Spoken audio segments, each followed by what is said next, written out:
can't. Speaking to you, but also hearing from you. What I would present is work on the future of education.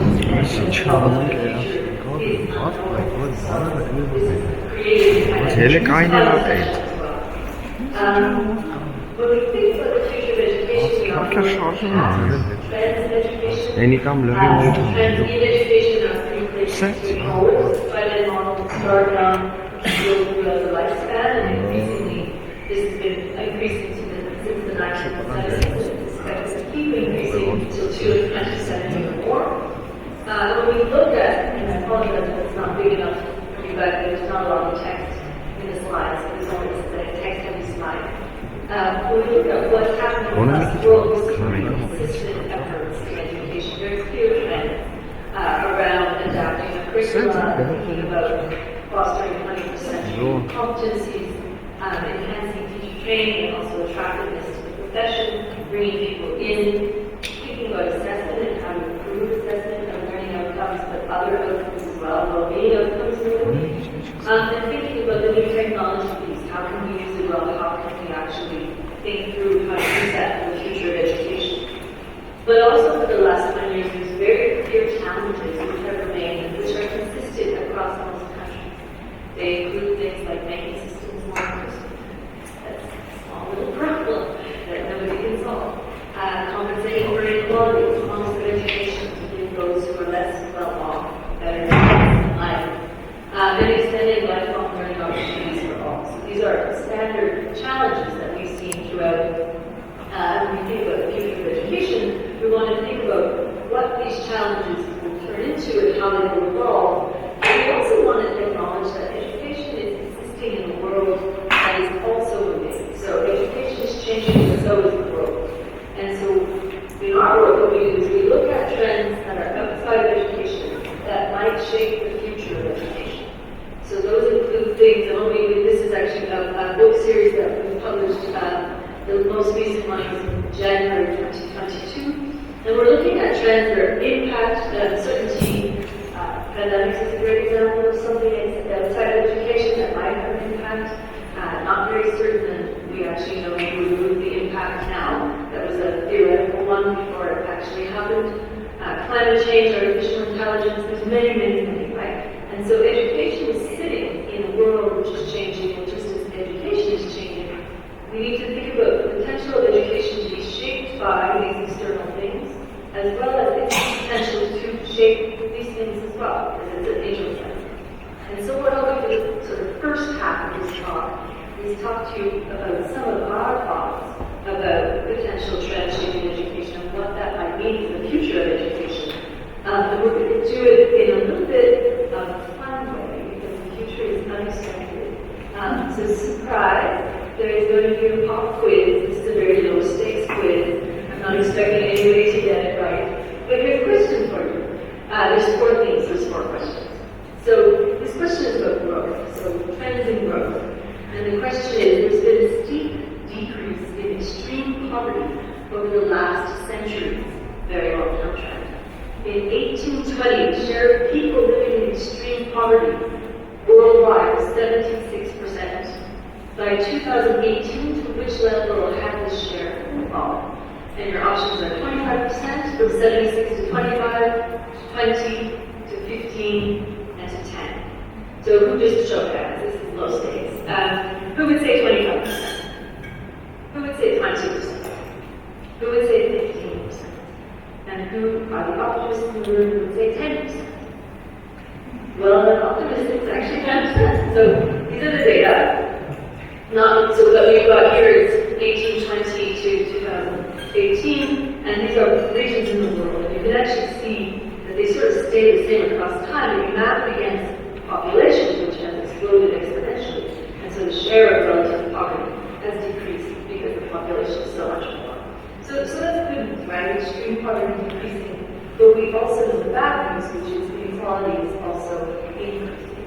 Inequality across countries, within and across individuals. And we already know that this has an impact on education now.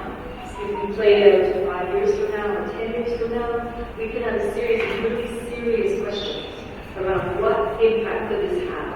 If we cannot change this or shape it in some way, if it continues to impact education the way it has, and children the way it has, we already know sort of the nature of that story. So a very clear call to action on that first one. To give you an example, each one of these is sort of a chapter in the book. There's 50 trends in the book, so I'll just give you a taste. But another example of trend in growth is that the world and the future of work is also changing. So this is just looking at the rise of big tech and looking at the revenue of 4 big companies. These are the top 4 companies from Fortune 500 from 2005 to 2020. We've got Apple, Facebook, Amazon, and Google.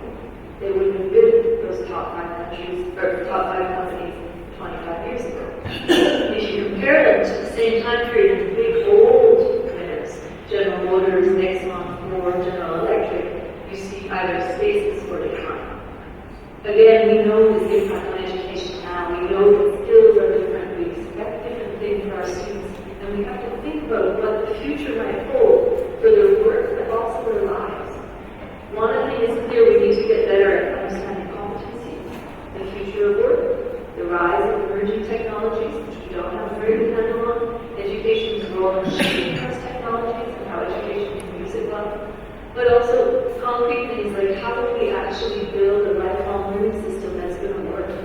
Because if world and work keeps changing and the speed of technology keeps increasing, which is what we would expect, then people will continue to need to brush up on their skills throughout their lifespan. And right now, our lifelong learning systems are not fit for that purpose. So that's a whirlwind for growth. I have a second quiz question for you, this time on the theme of nature. Since 1970, our ecological footprint has consistently exceeded Earth's biocapacity. In 2021, people in OECD countries lived and consumed as if they had how many planets available? And your options are 1, 2.2, 3.3, or 4.4. This is OECD countries, I should be precise. So who would say 1? The optimists. Not the same optimists. Who would say 2.2? Who would say 3.3? And who would say 4.4? I've obviously not going to write a quiz that has the same answer in the same order, guys.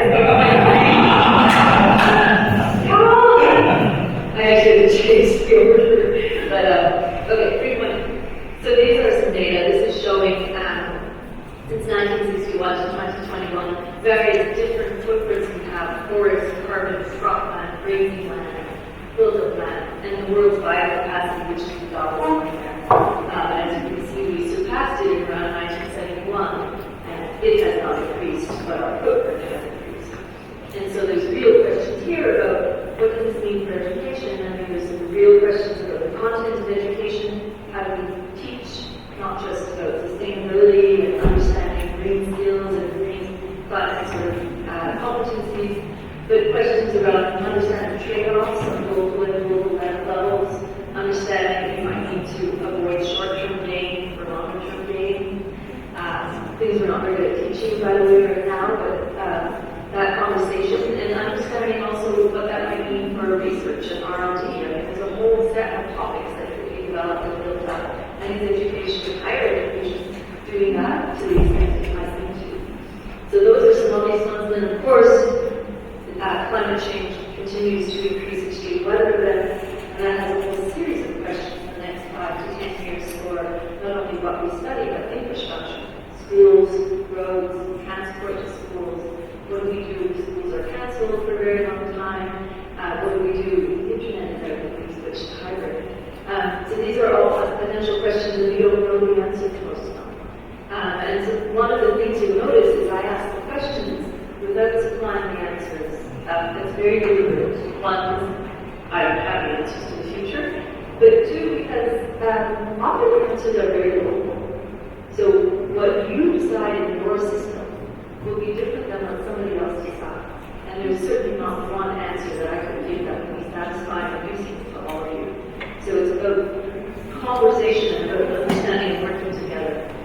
This trend operates in conjunction with a multitude of other trends, including the inequality one that I spoke to earlier. This is 1975 to projected 2050 data, just looking at the numbers of people living in towns and rural areas versus cities. We are expecting a huge explosion in urban populations. This is the percentage of people who are green. So more and more people living in cities, more and more students living in cities. And some basic questions in 5 or 10 years. How do you teach about the value of the natural world if 55% of students live in cities?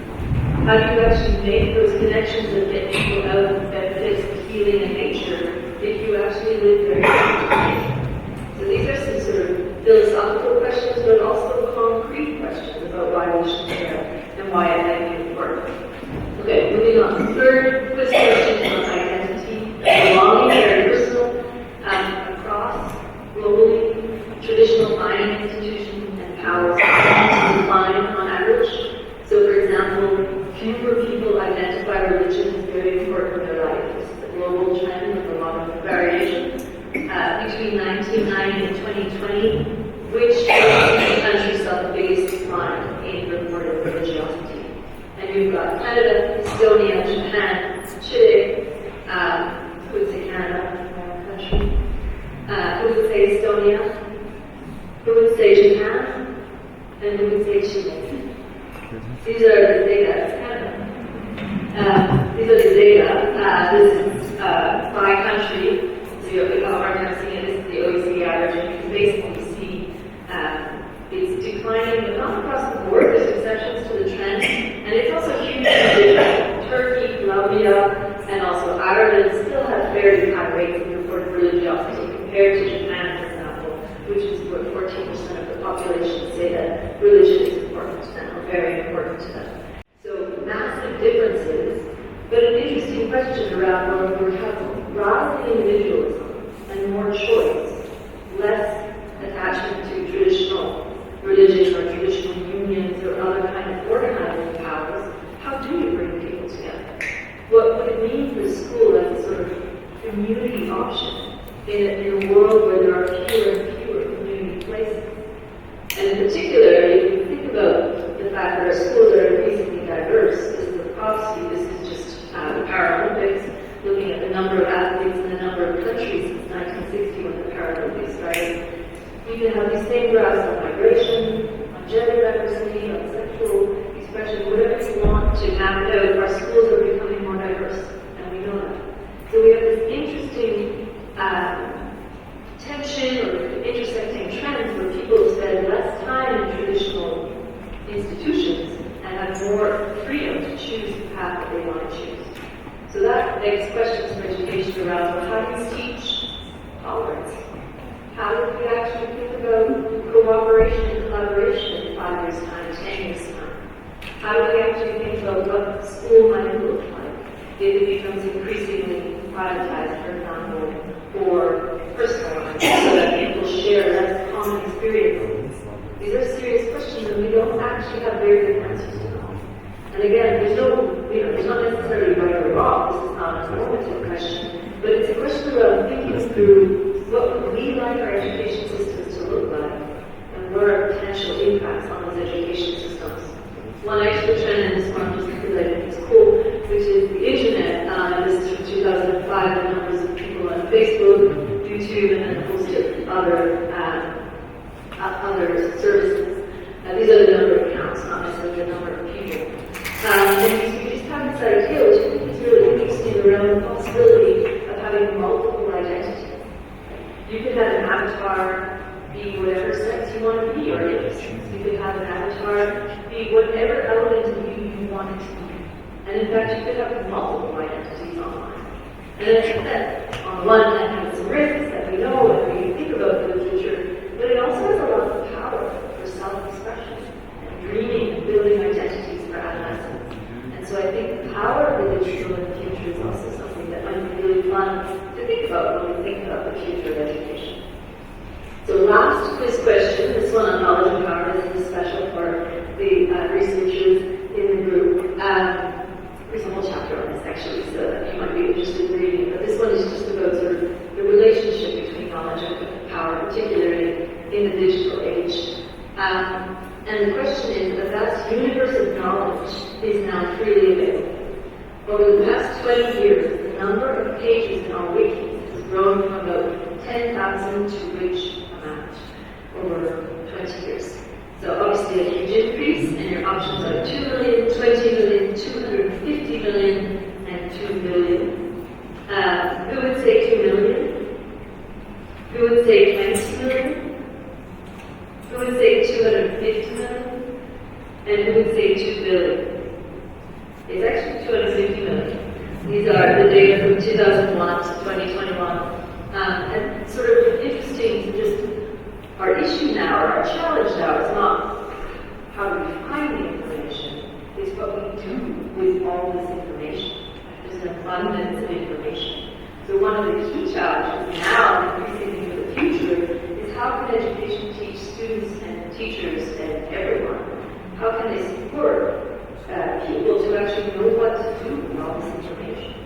And this question actually begs a bunch of other questions too around, you've got the wisdom of crowds, you've got the ability for global expertise to be put on this page and accessed in a way that it wouldn't be before, much more accessible information.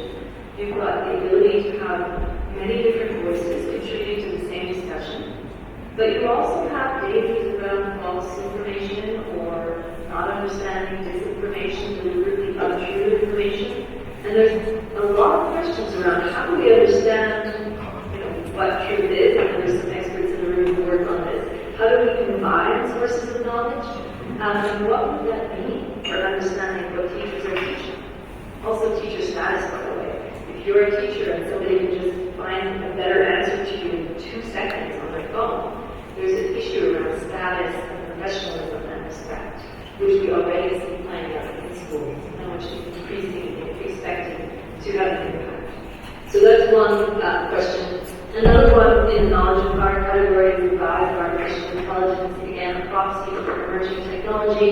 Here this is just the top producers of AI research worldwide, looked based on the number of publications from 1980 to 2021. And the big story here is the US and green at the bottom, followed by the EU, and then China. There's some targeted attempts in other countries kind of making a dent, but essentially almost exponential growth. And this is expected to continue to increase. AI is a massively emerging technology that requires a lot of research and has a lot of research potential. But you expect the same kind of patterns for blockchain or any kind of other kind of satellite, actually not an expert, so anything you want to name, you're going to get that same kind of pitch in terms of the type of research that's available and understanding what it might mean. And so here again, for the future of education, very clear questions now, especially difficult questions in 5 years. And in 10 years, we actually don't have a very good idea right now. Real questions about ethics, about transparency, about accountability, but also amazing opportunities that thinking through what are the ways this could potentially revolutionize teaching and learning. Could it actually free up teacher time?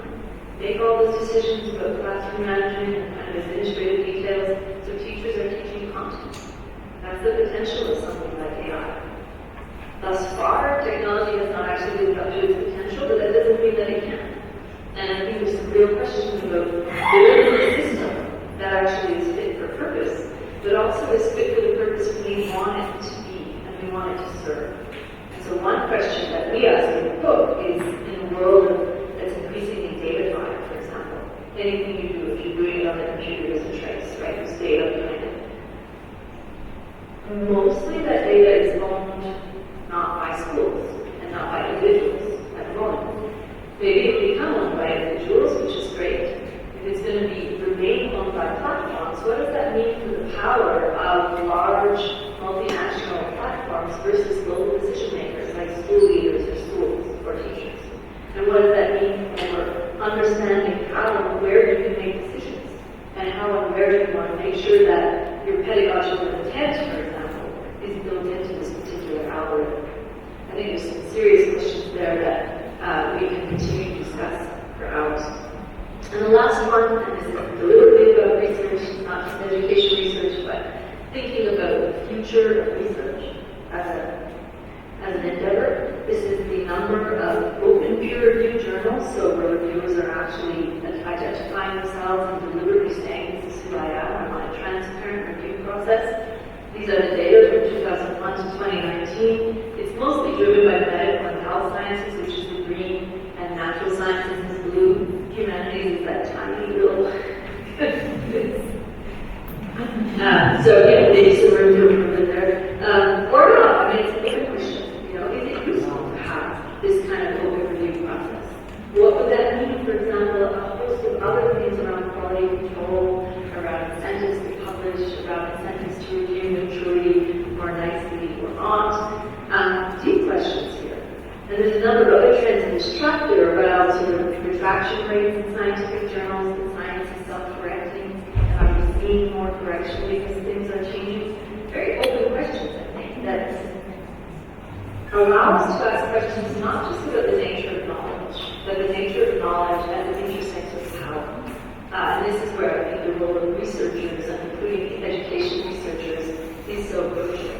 And so for our ed systems and our research systems, we have a lot of open questions there. What would we like to see in 5 years' time? And what would we like to see in 10 years' time, for example? And what can we do as in education to try and shape these kinds of trends? So I will move and shape and say when we look at trends, now back for a second, when we look at trends, we're looking to the past to inform the future, by definition. And we know that the future likes to surprise us. COVID was a master class in that, so the future can accelerate trends. This is trends in open science, being able to put something online before it actually has gone through the peer review process. Huge explosion in 2020, mostly health data. But there's an open question, is this going to continue? Will we go to other areas and other sectors? And what would that mean for the quality of research and the process of peer review? What would it mean for the incentives of publishing and structuring academic careers? All of these are open questions. And we don't know the answer. Trends also bend. This goes back to the very first graph I had. This is global extreme poverty. And it is on track to have a very strong reduction. And this is projected. It's on track to have that continuing reduction in the numbers of people in global extreme poverty. And that was completely interrupted by COVID-19. So right now the projection is that there's a lot of ground lost, but the slope will continue to go. We continue to see progress, just delayed progress, but that's actually not yet certain. And so trends embed. And of course, the last thing, they can completely break, and we can do something totally new. This is kind of an imaginary trend, which is that when COVID hit, there was all kinds of financial packages to allow for rebuilding or financing or supporting industry, notably. And it's just a question of, did government seize the moment, for example, to connect to climate change goals with the airline industry? We're going to support the airline industry to get back on its feet, but only if it actually follows things that will help the environment. That was an opportunity to break a trend. When we look at what actually happened, most of the support was actually unrelated to climate goals or any kind of any of the SDGs. Some of it, the only thing that was positive is this little green bit here. And this actually was negative on the environment. So it's an optimistic potential that it could bring. We're not really seeing that actually happened. So the moment is not seized for this. Although fair enough, people were kind of stressed. So it's easier to point to this and say it would have been easy, but I can also acknowledge that it's very helpful. And the other thing, of course, is you can actually just be wrong, right? You can just be wrong. This is a great quote from a leader in the French war effort just before the First World War, who said airplanes are interesting toys. Non-military government. They were huge in World War I. 4 or 5 years later, they were for reconnaissance and understanding, but then also by the end. And we all know that at the end of the role they played increasingly since. And that's not to make fun of this guy. He was the leading expert at the time. It's to point out that even the leading expert at the time was unable to see the future. And the future here is 4 years away. So, working with trends can inspire a lot of discussions, and I'd love to have those discussions in case you can't tell. But it only gets us so far, because there's a lot of the future that we don't know, particularly going past 5 years, 10 years. And so the other thing we've done is we've built a bunch of scenarios, which I think fictitious futures, which allow you to imagine and explore imaginary futures is a way of imagining things you might not have thought if you were just basing it on trends. So using scenarios, for example, you can start by asking it's a collaborative thing, it's about discussion and working together to think and construct a potential future. Establishing why scenarios are useful, and then working with people to understand the characteristics and logic of a particular scenario, and then continuing to work together to say, okay, what would that mean for me, my school, my research, my context? And then based on that conversation, you can take strategic action. You can say, okay, in this scenario, this might happen, and what would I do in 5 years to try and either encourage it or forestall it? Or what could I do tomorrow to already get on that path? And so what this is we have created 4 scenarios for education and the future of education. This is sort of 10 to 15-year imaginary futures for education and schooling, so for children, not higher education. And these are fictitious. There are particular offerings, there are many others that are all equally valuable because it's just about exploring and pushing people to talk.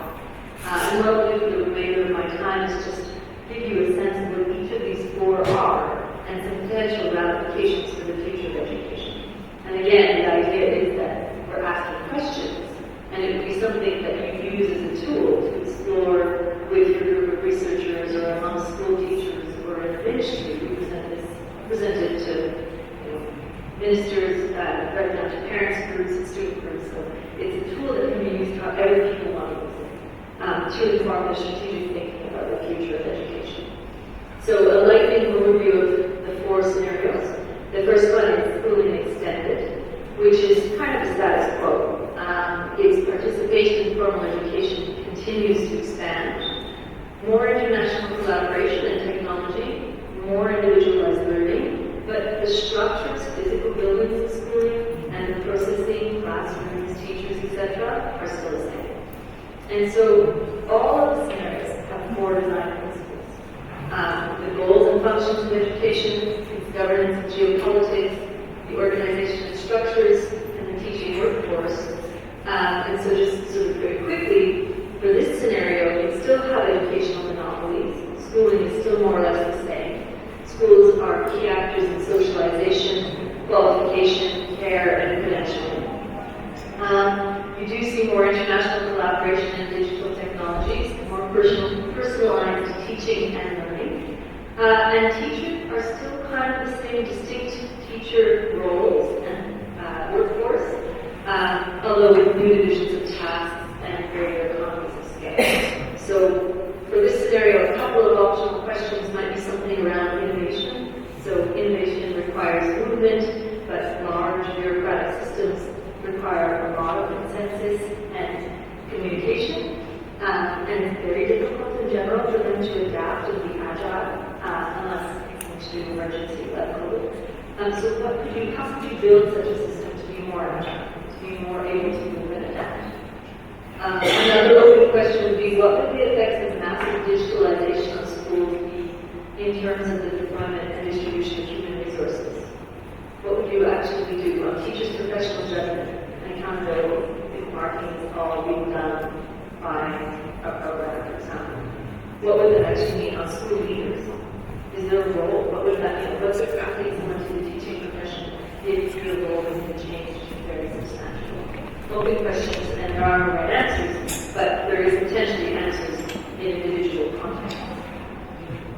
The second scenario is on education outsourced. This is sort of a private market scenario where the traditional schooling systems in this scenario or this alternate future have totally broken down. There is no more public education. There's much more standard schooling, but society is much more privatized, it's much more diverse learning options, much more flexible, and it's based highly around digital technologies. And so the same for design principles, there's questions, or there's a potential for much more privatization of demand. You've got clients who are looking for flexible services, just like they are on Amazon, and schooling is kind of a backfire process where somebody's going to provide the service you want. Somebody's going to provide the content you want at that moment for you. School systems are players in the wider local, global, national education market. It means there's many more diverse structures, multiple organizational forms are available to individuals, but there's still schools. There's still this concept of physical space that you can actually go to if you want to. You don't have to. And then basically what this means for teaching is it's just an open market. So many different roles, many different status teachers, fully credentialed teachers, less credentialed. It's actually not necessarily relevant. It's all about what the client wants. And so that will play out very differently potentially in different markets. And then that would beg some questions around, for example, would we need actually qualified teachers in this kind of scenario? Maybe not. And if not, what aspects of teaching would actually remain? What would be the role, for example, of a school leader? Or a local council or a school board? These are all open questions if it's actually providing services all driven by commercial interest.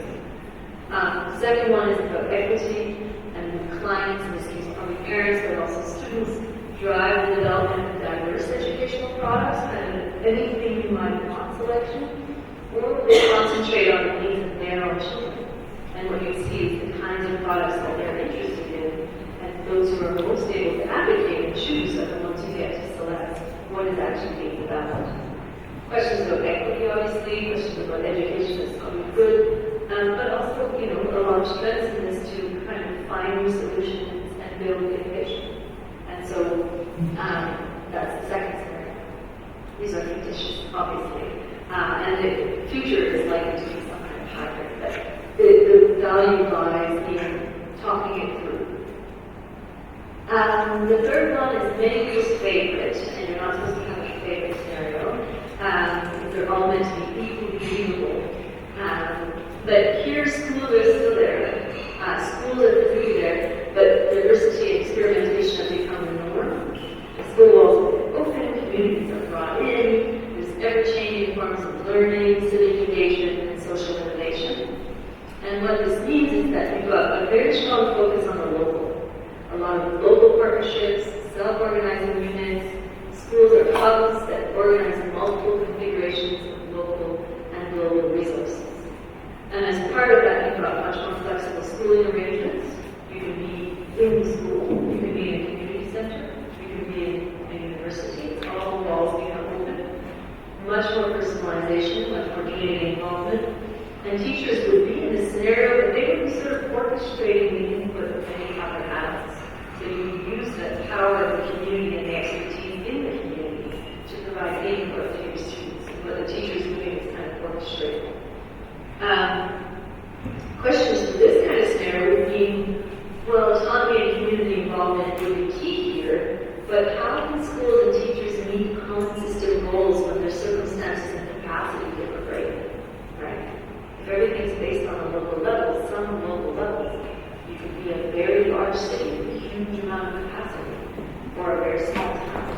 And the education in those systems would be very, very different. Another one would be about collaborations. What forms of collaboration would emerge in this kind of local, global learning ecosystem? And what ways would adults take part that weren't actually teachers? And what would, for example, school leadership look like in this kind of scenario? How do you actually become a leader among leaders, in a way? An interesting status question, potentially a very inspiring question, but it could also be a threatening question. The last scenario is the dramatic scenario.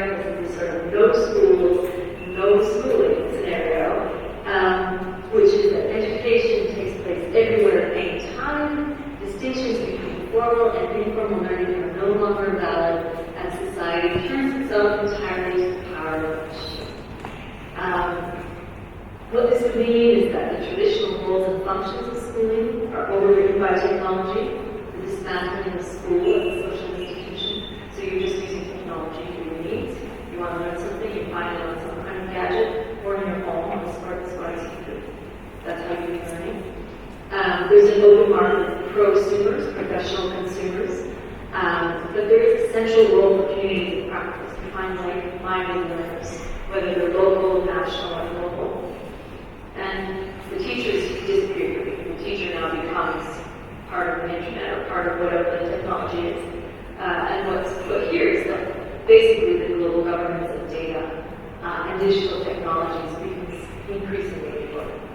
So some examples of questions for this scenario would be around the global pandemic, which has reminded us of how fundamental some basic functions of schooling can be, like socialization and care. Would a future with no schools come at the cost of higher social fragmentation? Open question. Yeah, not possible. Another question is, does a digital infrastructure replace physical and human schooling resources? Who's in charge of deciding who learns what and how? In theory, it's the learner, right? Or the parent. You get to choose what you're going to do. But the choices you're presented with are probably determined by an algorithm. And who's writing that algorithm? So it's that old question of, you might also write, which seems really fun, except that you actually don't have the same selection you might have if you randomly pick something from a book, for example. Very open questions. Some of them are philosophical, but some of them are actually very strategic questions. Because if you have a vision for your education system or for your education research, you're going to want to think through what these potential futures could look like and think back around ways in which you might want to avoid or forestall negative influences and the ways you want to build positive ones. Because it's too late 10 years down the line to say, oh yeah, we really wanted algorithms that weren't biased. A little late, right? So it needs to be something that's built in now. The tech answer is maybe an easy one. Teachers. We always want more teachers. Most countries say it's really hard to find good teachers. And the ones that we like the best are the ones that lead. Well, in a particular scenario, there's actually very little incentive for them to stay. And so these are things that if you're working in policy, if you're working in research, if you're working in teaching, there are things that can be done now to try and intervene. This is, as I said, a discussion. We're not going to do this here, but basically, if we were in small groups, we would actually take each of the design principles and you could kind of tease apart what might go into it. So, for example, the goals and functions of schooling, you look at sort of a connection between whether they are collective or individual, formal or informal, system-wide or fragmented.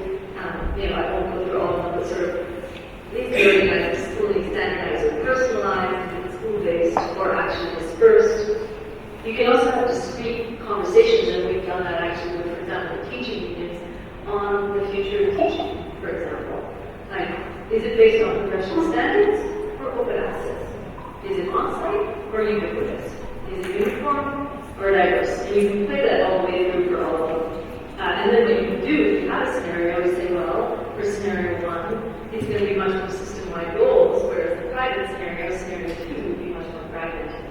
And you get, spend days if you want to do it, we won't do it now. But just to give you a sense, that would be the power that as a group you could decide where it went, decide where your version of the scenario went, and what that means for your actions now and in the future. If you want to think about the future of teaching, it's a useful tool. The future of assessment, you can use it. The future of all of these things.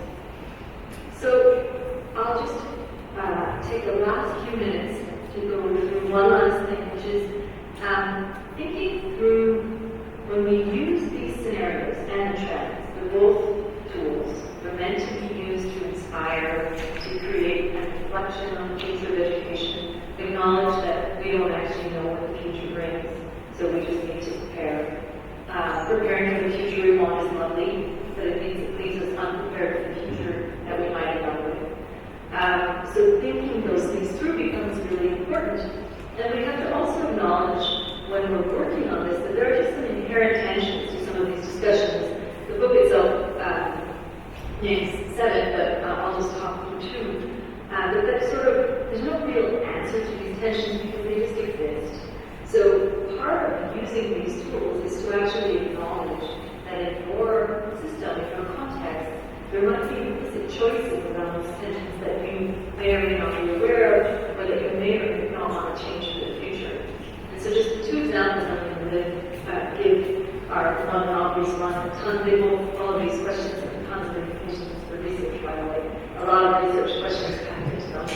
And probably some people here can speak very well to all of them. But one tension could be a real virtual face-to-face. This was a hot topic before the pandemic. It's an urgent and important topic now.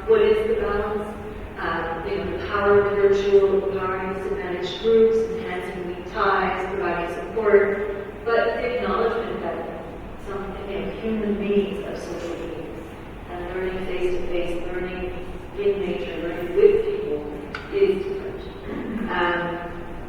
There's questions here around teacher effectiveness, great research questions, but also around trouble policy questions and practice questions around, if technology is being used well or not being used well, how might we actually build a hybrid environment that works for the learner, but also the teacher.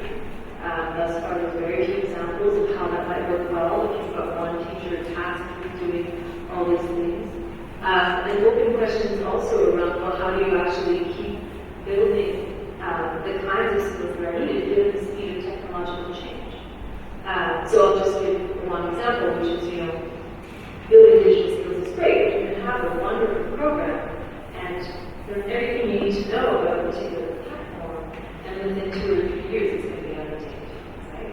So I don't think it's reasonable to ask every single teacher and every single teacher educator and every single school leader to basically be in training all the time.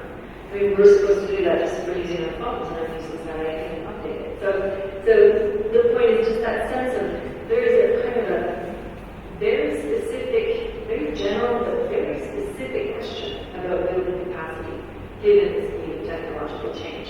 What do we want to do about it? And it might mean that we have to build partnerships with constituents and groups that we don't normally work with. Another question is about students is peer relationships.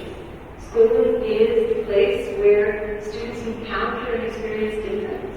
They meet people who aren't like themselves traditionally. It allows you to make odd new friends, fun new friends, cool new friends, whatever it is. It also allows you to deal with, or sometimes you have to deal with adversity. But that kind of leveling ground of the place of schooling is actually an important binding experience, especially in this world where we're seeing the traditional institutions of binding. So, what do we want to do about that? Increasingly personalized learning choices means that you are sharing your learning experience with fewer people. How do we, I'm not against it, it's open questions. We don't know the answers. The second one is about learning and education. I've sort of been a little loose on the definitions between the two of them, and also formal structures. But learning obviously doesn't only take place in schools. There's also other informal settings and other education institutions. And education itself is not just about learning. It's also about social networks, learning other things, I guess. Not just academic learning. It's not just gatekeepers of knowledge. It's playing many other roles. And so, what is the best way to enhance a learner's understanding of knowledge and the competence to apply it? And what is our understanding of the role of schooling? So this is a philosophical question in a way, which is our understanding of what knowledge is. So when you learn something, you then attach other things to it, and you've got a certain understanding of concept, and then it sort of shapes the way you think and you memorize and store other information, build it around knowledge, and our biases. And so generally we tend to use new knowledge, or we can use new knowledge to validate the ideas we already have. It's very hard to abandon previous knowledge and start with a fresh slate. So the question around more accessible knowledge becomes, how do we actually generate our own understanding of the world? If there is 250 million Wikipedia pages on any topic you want to learn about, how do you actually start with a completely blank slate? Other than not ever touching your phone. Again, I don't have answers to these questions, and maybe it's more philosophical than actually important, but I think it might be important in a deep way. I'll speak that actually. It's about teaching and how do we help teachers. Just one last comment from me, which is, no matter what we think, we already know that the future is going to continue to suppress business in Europe, but unfortunately we've already seen climate events and war and displacement due to climate events and war, and the unknown of the cyber world with one big hypothetical disruption is always proof. What if our cyber system or our digital infrastructure gets pirated or hacked, or an undersea cable is pierced by accident or something? What if that happens?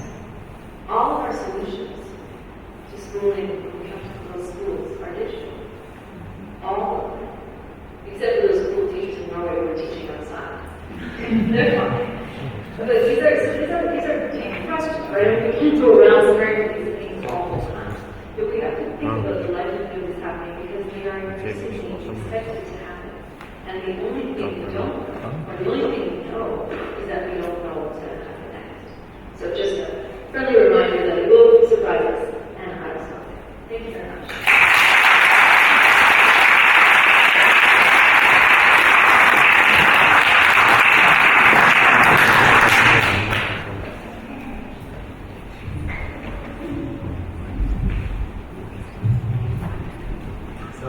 Thank you so much, Tracey, for a really inspiring and interesting and challenging presentation.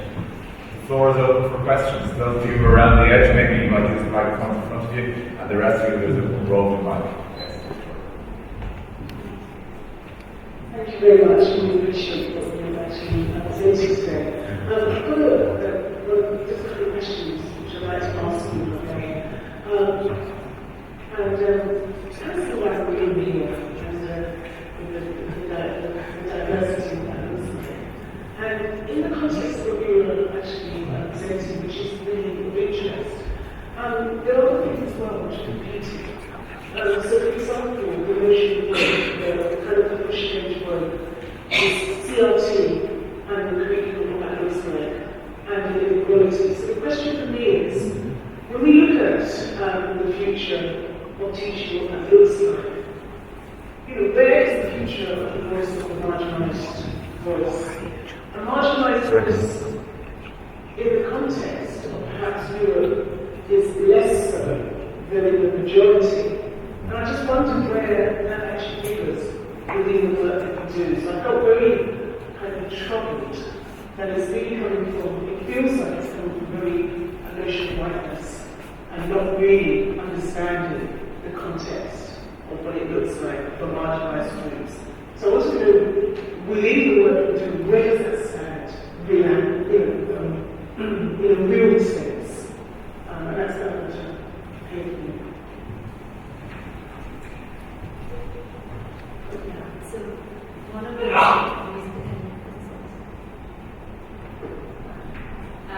of the reasons we keep it vague is because it's meant to apply to 38 different country contexts.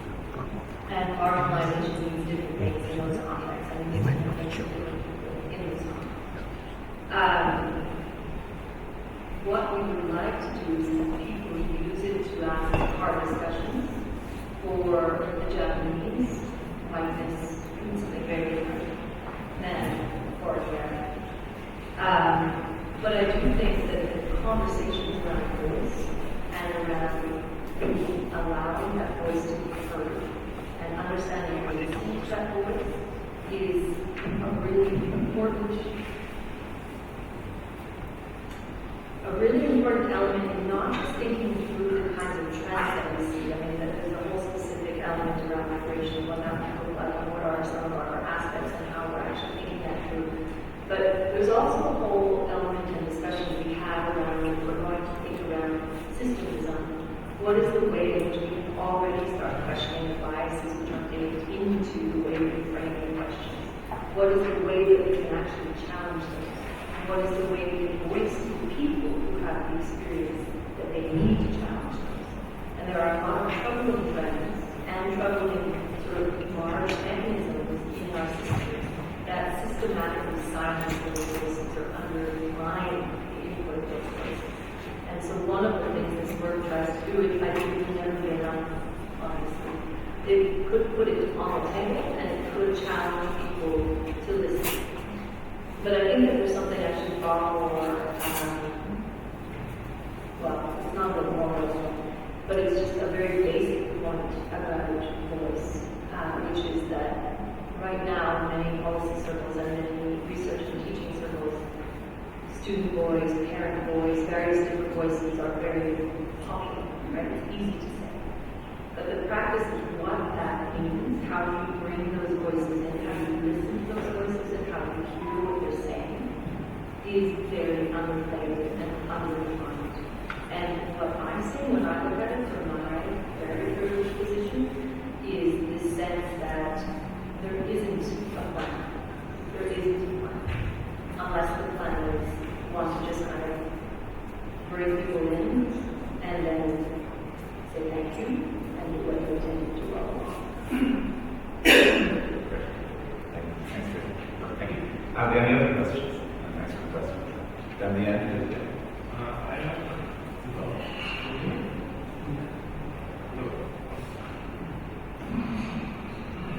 I have a short, simple question. When we talk about digitalization and virtual reality, maybe, do you think which importance will digital games have in the future? And the follow-up question is like, if you think about this balance between virtual and physical contact, what about hybrid spaces or thinking of hybrid spaces? Thank you. I mean, I try not to predict the future.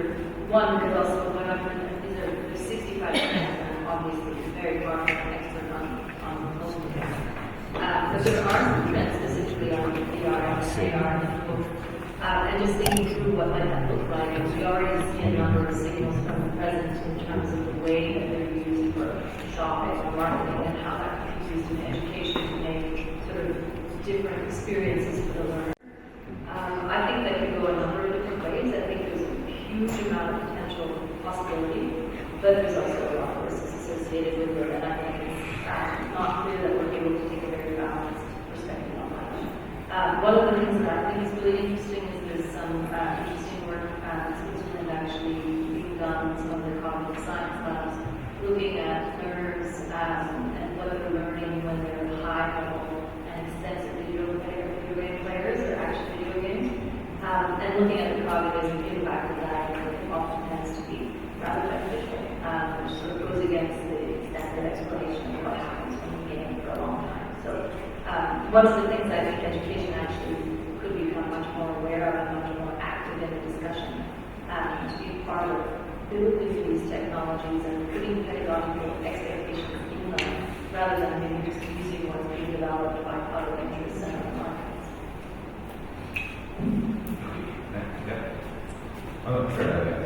Thank you very much for presentation. It's Paolo from Italy. I have one comment on the fourth scenario, the learn as you go, because I think that maybe I'm wrong, but what I see in the fourth scenarios is that actually the vocational education and training system, where I come from, is anticipating some of these trends. And the learn as you go, as you mentioned, is one of the most common, at least in Europe, when it comes to dual system. And I see the risks that you mentioned, but I'm not sure that everybody is aware of it. So the risk is that we cancel the school, everything happens in companies, but we may lose something very relevant. So I would like to ask you if you can go back to them to highlight risks and or also opportunities. And finally, about these scenarios, how much do you think that these can be global scenarios or rather specific scenarios in some environments like Western countries or European or so on? Thanks. Yeah, and thanks for the comment about the vet systems. We don't, I don't know a lot about tertiary vet, and so this is actually really exciting to hear. But what we do look at is sort of secondary vet, and those were the schools that were closed the longest. That they were actually not able to go and physically work on this, so they just didn't have any school offerings for those kids who were out quite marginalized adolescents. So it's super interesting to hear about the work in the tertiary field. Thank you for that. And I will report back. In the global question, I mean, honestly, we put them together as a creative thinking exercise and didn't even know if people would like them. They've been translated into Arabic and Chinese and Spanish and German and French. They're used, from what we hear, rather broadly. We don't have a lot of, we don't have a lot of interaction with Africa. That would be the one continent where we actually use ties. But in terms of the rest of the world, it's actually had a much broader uptake than I would have expected. I think the point of it being asking the questions is the key one. Because obviously, if we try to provide answers, we would not get it right at all. Can we just hear first and then you on the front table? No, sorry. Just the person on the table first and the person on the microphone second. Just press the button. Press the button, yeah. You hear it? Yes. Just a brief comment on one of the scenarios that you painted. You said that when you talk about artificial intelligence, that it could be that teachers use artificial intelligence to inherit classroom management. That they can concentrate on content and knowledge. And I think it's the other way around. I think that's a very dangerous scenario that you're thinking there, because artificial intelligence and computer programs are very good at teaching skills, like math skills and content, but they don't have emotions. So if you want to support the emotional development of students, that's actually where we need the teachers. So I think the thought that you kind of get rid of the relationship and let the computer take care of that is actually a very horrifying scenario. At the same time, I think it's very tempting for many people, because a lot of teachers know that they primarily want to be knowledge conveyors. They don't want to engage in relationships, and that would even make that trend worse. Thank you for saying. I mean, when I said that, as you saw, I was speaking with them. It was a mistake. When I said it, I was like, so you are 100% correct. That it would be absolutely wrong thing to do. But part of what prompted that observation was some interesting work being done by myself and colleagues, and just thinking through what actually happens when you do teachers advanced technology with AI approaches, machine learning, and all the work that creates behind the scenes in order to make the technology work, which is supposed to be helping free teachers' time. So at the moment, there's a pretty critical view of freeing up time, which is actually not very good. So there's the vision, which I agree should not be machines taking care of emotion. And then there's the reality, which is where I think we need to be actually very clear about the questions and the opportunities, but also the limitations. These are real impacts for teachers and teaching. This may be the last question for us. Thank you for your presentations. I was reminded to an OECD publication about 20 years ago, future school scenarios. There was a very similar application, and also the scenarios that we somehow similar. That we basic scenarios, 6 more specific scenarios, and if you listen to your presentation and you know this easy previous publication, you see the future scenarios stay the same or almost and also schools stay the same. So and this raises some questions to me. So what is the how do we deal with this research? How can what kind of impact can it have when path dependencies both in schooling as well as in producing our research results seem to be so strong that little change can be observed for the last 10 years. Therefore, my suggestion would be perhaps that we thought of transition scenarios. But that would help countries to build up now some transition scenarios, how they can come from the situation now, because the students have changed. The students are not the same as 20 years ago. They're taking a look at the living world they are working with, but they're learning. It's not the same. This has changed. So how is transition what are scenarios for transition? Thanks, I really like that idea. The reason it's called Back to the Future is it's deliberate updating of the scenarios from 20 years ago. My colleague David, who wrote the first batch, we happen to know that they are still remembered. And they do build the same, use the same axes deliberately because they still work. So your question is exactly right. Why has so little changed? Not everything, and to be honest, even in the times sort of pre and post-COVID, the reactions to the scenarios have been very different. Scenario 1 used to be super boring, and everybody would say, oh, that's never going to happen. And after COVID, people are sort of like, oh, this is closed, not so bad. And scenario 4 used to be, this is not possible, this is not going to happen. And now actually there's a lot of people who want to spend time just talking about that. So I think that there's different ways to meet it, different ways to make it useful, but I really